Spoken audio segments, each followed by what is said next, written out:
So hello to our audience, and today we have a chance to talk to the Member of Parliament from Poland. It's Radosław Sikorski. I'm very glad to meet you here in our program, here in this beautiful building. I saw the speech of the President Metsola, and I saw the speeches of the representatives of the government of different countries at the same time. They're very optimistic about what's going on in the parliament during all these 70 years. But my question is, do you share this optimism with them according to all the, let's say, challenges that we meet, except for war in Ukraine? It's COVID, economical crisis, energetical crisis, political maybe in some ways crisis, and the war in Ukraine. So are you still optimistic about all that was said? Well, we are here, 705 representatives of the peoples of Europe, and I hope we'll one day have several dozen Ukrainian representatives here. And Parliament is now a place of real politics. You know, there isn't an inbuilt majority. No single party has majority, so on various issues we have different political coalitions. Well, that's democracy for you. And some real powers. We approve trade treaties, we approve the Commission, we approve budgets. And as you will see, we will also be involved in Ukraine's accession negotiation process. Even today, we approved deals with several countries on a range of issues. So, you know, the European Parliament, just like national parliaments, has its role in a democracy. I was asking this because when I heard from the Prime Minister of Belgium, if not mistaken, he said that this House represents the victory of humanity over nationalism. And what we saw, right, it was the Prime Minister of Belgium, what we saw, what we observed through this 9 months of period of war in Ukraine, there's been a lot of attempts, many attempts by Russian government, by Russian special services, intelligence services, whatever, to make a disorder inside of the European Union from any different countries from inside. So he succeeded or not? Well, the Russians have spent 300 million euros in the last few years setting people against one another in Europe. Definitely. And they failed because the support for Ukraine is overwhelming. But the existence of the European Union, and therefore also of this House, depends on a fundamental lesson that Europeans have drawn from the two world wars, namely that we have our differences of opinion, we have minorities, we have even some ancient border disputes, but we try to resolve them through a civilized conversation here, rather than through invading one another. And this is the taboo that Putin has broken, that in Europe you don't invade another country just because you feel you have some territorial claim or some minority issue. And in that sense, it's a great triumph of the human spirit that we can continue to do that. And I hope that not only Ukraine is a member one day, but that the people of Russia will get rid of their war party and of their Genghis Khans, and one day will also want to have a civilized form of government. You remind about the Second World War. That's one of my questions that I wanted to ask you, because you represented Poland. Poland remembers how it all started in 1939 and remembers the silent okay from the other European countries after Munich meeting and those things that brought to the World War II. So now you see that all the countries of European Union not silent anymore as it used to be before the World War II, or just the countries that have historical memory, like Lithuania, Latvia, Estonia, Poland, maybe Romania, because there's Hungary. Sure. I wouldn't describe what happened before World War II as an okay. I mean, France and Britain agreed with Hitler in Munich on Czechoslovakia, but then Hitler, remember, broke that agreement. And Poland was actually in alliance with France and had British security guarantees, And we didn't expect France not to do what was in France's own interest, which is to open a second front. And then, of course, the war only happened because the Soviet Union signed a pact with Hitler under which they both invaded Poland. Russian propaganda is still trying to portray Russia as the main combatant in the Second World War, when it was actually the Soviet Union, and the majority of victims happened in today's Ukraine, Belarus and Poland. But Russia has tried to appropriate the legend of the Second World War. No, even though Ukraine is not formally an ally, and it is not because you wasted a lot of time after your independence, playing what you thought was a great geopolitical game between East and West and Third Way and all that. Actually, you were just wasting time. And now you are unfortunately paying the price. And yet the democracies are helping you. Actually, if you ask me, more than I had anticipated. Both Europe and the United States. But the scale of what Putin is doing in Ukraine is also much worse than what I thought. I mean, these terrorist attacks on civilian infrastructure is completely unacceptable. And I think the challenge now is to sustain it, because democracies usually have a short attention span. And we need to make sure that you continue to receive both the financial and the material assistance to do what you want to do anyway, which is to defend your country.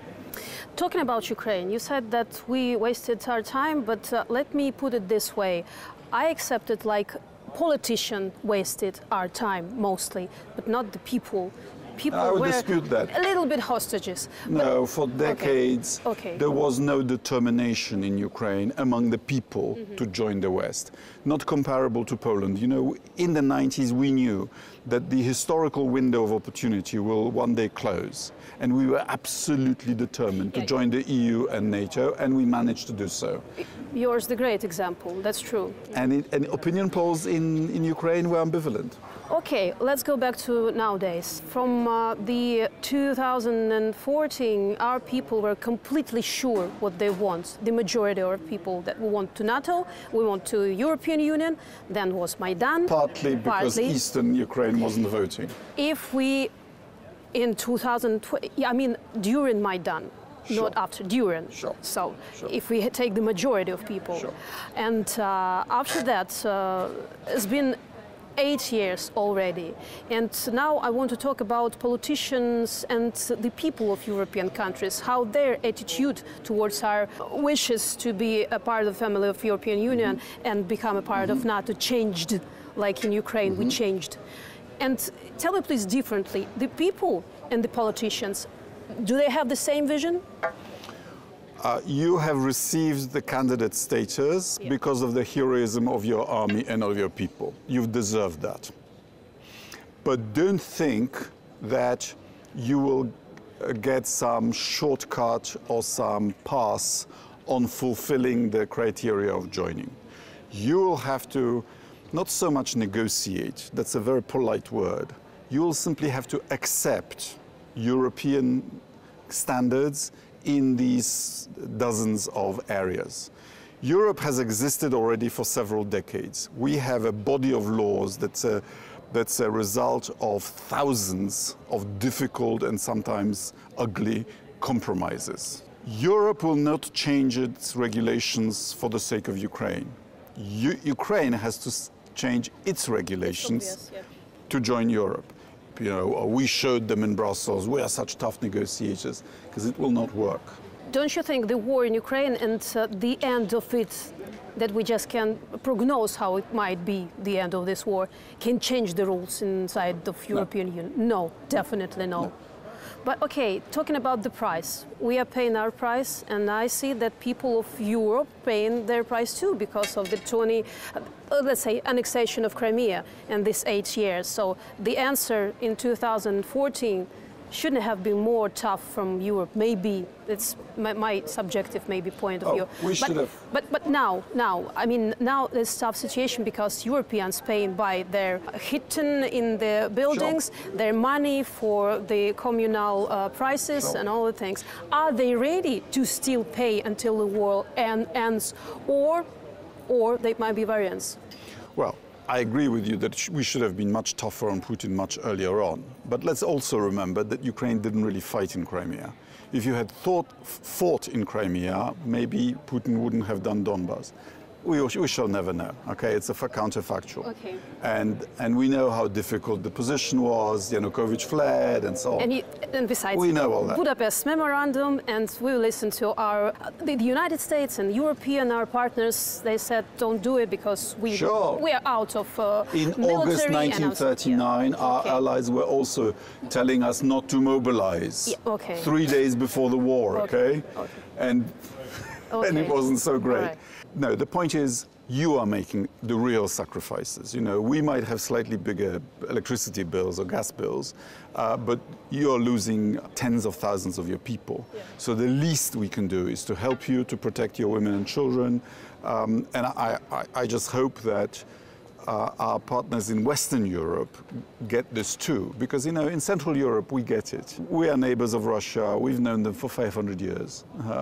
So we know that if they succeed in conquering you, they'll come for us. But if you are Portugal, if you're Holland, you don't feel threatened by Russia. That's why I'm asking. Do they really? So it's very good that you're here, because you need to persuade the Western Europeans that Putin is a man who cannot be trusted and is a man who's breaking important European rules. But Mr. Sikorski, it's not just a word. Give us advice how to persuade them, because we talk about it each time on our television, international broadcasting, and we offer to these people. So words doesn't mean nothing. I think they have to feel it. They have to feel it, like you feel. And they see pictures of a European capital being plunged into darkness, of rockets and bombs falling on European cities, which reminds them of how London was bombed and Hamburg was bombed and Berlin was bombed and so on. They do get it, but you know, their level of pain, their preparedness for sacrifice is less than yours or ours. Public opinion in Western Europe is remarkably resilient. It's some of the politicians who were wrong for a decade and who are finding it hard to admit that they were wrong. Okay, so tomorrow is going to be a very important day for us in Ukraine, because we're waiting for the resolution of European Parliament about recognizing the Russia as a state terrorist, whatever. Terrorist or state terrorist, whatever you call it. Well, actually, what will it mean except for symbolic for Ukrainians? I took part in that debate, and I'm not happy about the resolution's title, to be frank. My parliamentary group, the European People's Party, argued for a different title. Namely, the resolution as it stands says that Russia is a state sponsor of terrorism.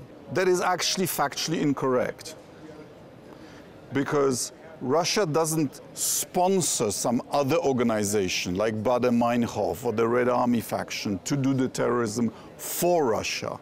Russia sends the death squads herself to Salisbury, to London, to Berlin, and other places. And it is Russian planes and Russian rockets that are hitting civilian targets in Ukraine, which is the other definition of terrorism. So to my mind, and this is what I argued, Russia is a terrorist state rather than a state sponsor of terrorism.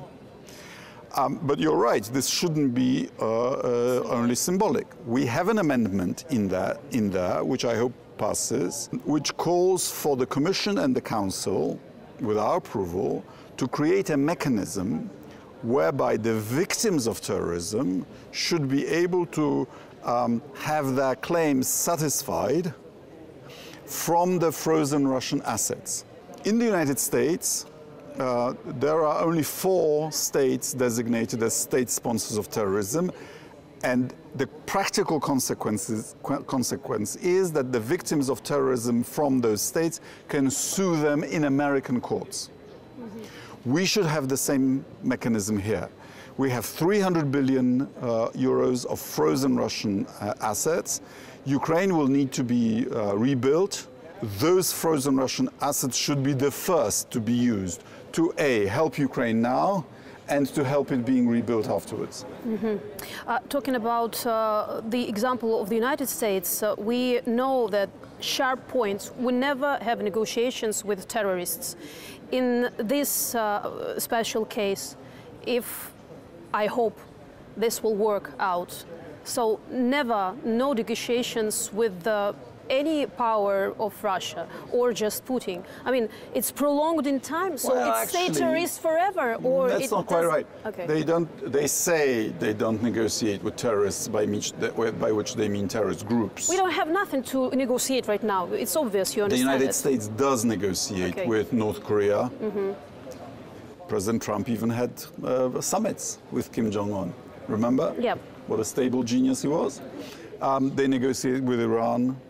They negotiate with Cuba, and I think Venezuela is the fourth one. So no, Russia is bigger than ISIS. Russia is bigger than and we have no shortage of intermediaries. There is Turkey, there is the UN. Actually, the country that could really settle the war would be China, because China has some influence over Russia. Russia couldn't survive, I don't think, without trading with China. So no, there will probably be some kind of negotiation at the end of this war, but I don't see any sign of Putin giving up on his intentions of him becoming more realistic as to what he can achieve. So conceptually, the easiest way to end this war would be for Ukraine to come to the international border, stop, and then negotiate about other issues, such as the return of the stolen children, the return of citizens, issues to do with claims and so on. We see that Putin doesn't care not about international law, and I think that he will not care at all about this recognition of the terrorist state. Milosevic didn't either. Yeah, and I understand. We know what happened to him. That's the history, yes, I understand. But anyways, the simplest way is to limit him of the money, limit him of this package of the money that's not sponsoring, that's of course getting into war. Sure. So we have embargo, we have a lot of sanctions, nothing. He still gets money from somewhere. Less and less. So and another embargo on the seaborne trade in oil is coming along. The price of oil and gas are dropping, and his biggest impediment is that even if he has money in the bank, he can't import stuff. He doesn't have the chips for his weapons. He doesn't have the voltaic equipment. But it turned out Iranian drones. Yeah, and he's running out of Russia going cap in hand to Iran and North Korea and Belarus. It shows how desperate he is. And yes, I mean, Iran should face consequences for that too. Sanctions never work immediately. Sanctions always take time. But even the limited sanctions we imposed on Russia for Crimea is having some effect. He was deprived, I'm told, of importing some really high-quality steel, which made it more difficult for him to have a first-class army. We now know that he had a 20th century army with 19th century logistics. And thanks to our sanctions, he will not be able to rebuild his army. You know, to build even traditional artillery, you need high-grade steel. He will not have the chips. He will have to be stealing more and more Ukrainian washing machines. And those are not good enough for high-precision weapons. Look, we are doing what we can. These are the toughest sanctions we've imposed on anybody yet. You are quite tough in your speeches. Let's talk at the end about the defense situation afterwards. And I've heard one of your interview that you reminded the Budapest Memorandum. You said that European countries are able to help Ukraine, to present Ukraine the ability for get nuclear weapon again. Is it really a possibility, or or it's just... I understand that the Americans have had this internal discussion, and because we forgot about... And that they communicate to the Russians that they also have options in case Putin used nuclear weapons, options that Russia really would not like. And I understand this is one of them. And well, how do you see the defense of Ukraine after the end of the war? Because we all understand, I think, and I'm sure that you understand, that the war doesn't end on the battlefield, and it doesn't end with the signing some negotiation final lists with the Russian Federation. Nothing. Until Russia Federation exists in this conglomeration of federal states, it will always be imperial, and it always will. I don't know. There is a to discussion among the Russian opposition that the empire is a bad thing for Russia, and I agree. The trouble with making peace with Russia as it is today is that Putin is so completely non-credible, because he lied about Crimea, these are not my men. He lied about not invading. We can't blame you for not trusting your country to someone like that. So we have a paradox whereby a change of regime in Russia is a desirable side effect, but also a precondition for peace. Do you really see that European countries are afraid of Russia, and do you really see that Putin has intentions to confront with NATO? Let's remember this unpleasant case with the rocket missiles on Poland ground. Well, I think the rocket that landed in Poland was a Ukrainian air defense rocket that failed to self-destruct as it should have done. We don't blame Ukraine for it. The culprit is Russia, because you were just defending an electricity plant near Lviv. It's already the fact? I mean, if we think it's likely, I mean... Because our president thinks differently. And I think he shouldn't stick to that position. Because let's not about this. Let's about globally. Sure. So, to answer your question, Europe should be concerned about Vladimir Putin, because Putin has shown that his capability is less than we thought, but that his intentions are worse than we thought, and that he doesn't respect the various European taboos. Principle of not starting a war over the issue of minorities, and of not changing borders by force. And he's threatening to break the third taboo, which would be the use of nuclear weapons. He's a dangerous man and has to be stopped. And thank God we have the Ukrainians who are willing to stop him on our behalf. But therefore, we have to do everything in our power to help you to achieve that and to defend Europe from this dangerous maniac. Thank you very much from our people, especially to all the people of Poland and your government for all the help, and especially for the help with our migrants, of women that mostly from all the countries of the European Union you accepted to your country. So thank you very much. It's the least we can do. Slava Ukraini. Героям слава. Дякую вам дуже. Дякую.